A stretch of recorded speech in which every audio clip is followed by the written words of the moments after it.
Hey, this is Katie with Following the Funks, and today I'm going to show you my finished hand embroidery project.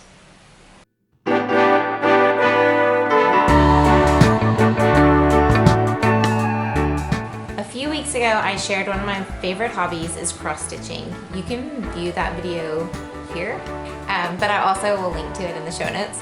And then I shared with you my part 1 in the series, which is a new skill that I'm learning, hand embroidery. Cross-stitching is with the X's and hand embroidery is a little bit more freestyle. You can view that video here as well, and I will link to that one in the show notes as well. But if you want to see part 1, it has all the information of the project, the Istanbul project cityscape that I had picked, the information about where I got it from, the resources and tools that I've used, and initial stitches that I did.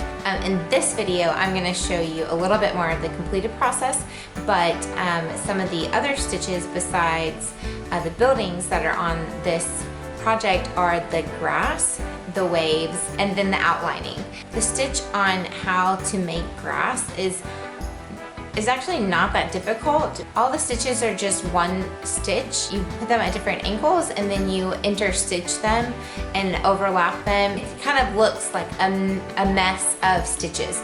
And like literally that's what it is. I started the stitches the way she told me to, and then like as I gained confidence and felt comfortable with how it was looking, then I just kind of started filling in the gaps. And it's just a lot of open space that I'm trying to use this grass stitch in for. The way that I think I went wrong on the stitch, and it's not for lack of like instruction on her part, but it's lack of like detail and attention on my part, is that you stitch out in different directions with one stitches, and then for your second row of stitches, as you're filling in spaces, you are putting your needle in through the other's first stitch. And mostly what I did, stitches near other stitches, and it kind of had the same effect. When you put stitches in between other stitches, it allows those threads to fluff a little bit, take up more room. My stitches weren't being fluffed because I didn't actually weave them into one another.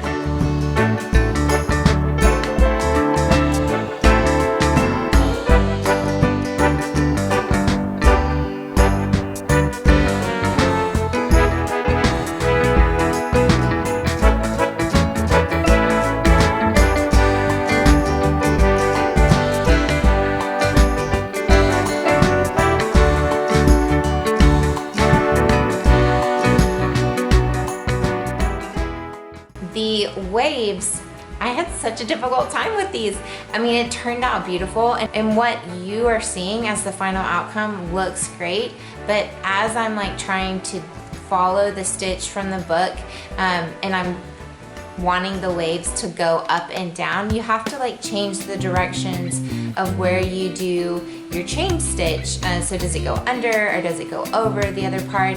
And I think eventually I did the same thing that I did with the grass stitch. I just did what looked right, and then I filled in the space when I had maybe some room or some fabric that was showing through. On her example that she gives us, the stitches for the sea area, the water area, are actually straight stitches.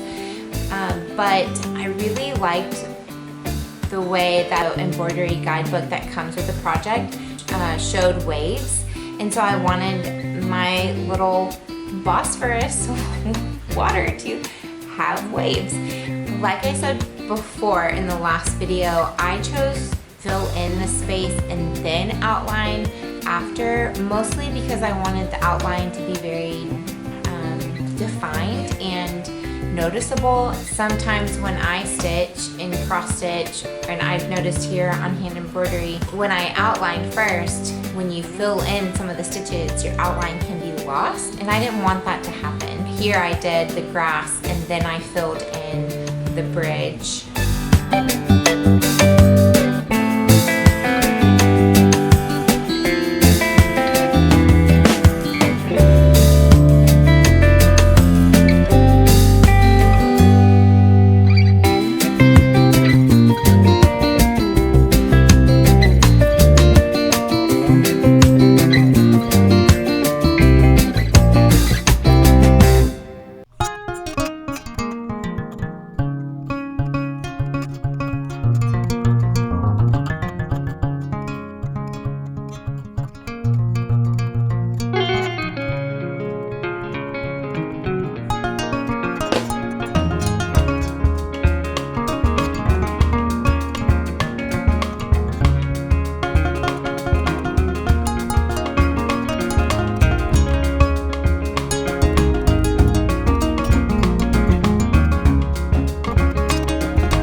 my embroidery, I took it out. The hoop that I was working on this project in is actually the one I'm going to frame in as well. So all I did was remove the fabric and then move the fabric down to the edge of the framing. I closed the frame and then I tightened the fabric so it sits nicely on the nice round part of the hoop.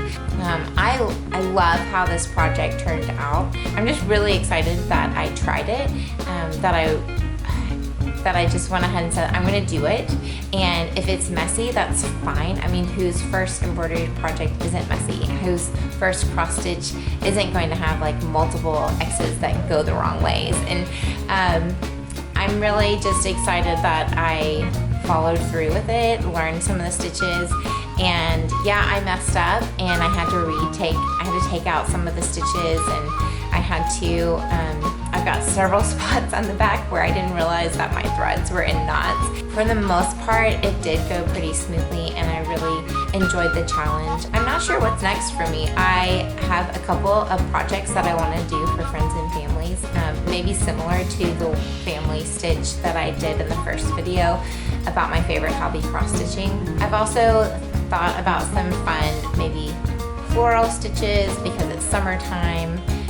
But I've also thought if people like this sort of thing, but they don't want to actually do it, I'd be happy to do those projects for them, most definitely for a fee. I think that would actually be really fun for me to be able to keep my hobby going, but also be able to do projects for others. I hope you've enjoyed watching this video about the completion of my hand embroidery project.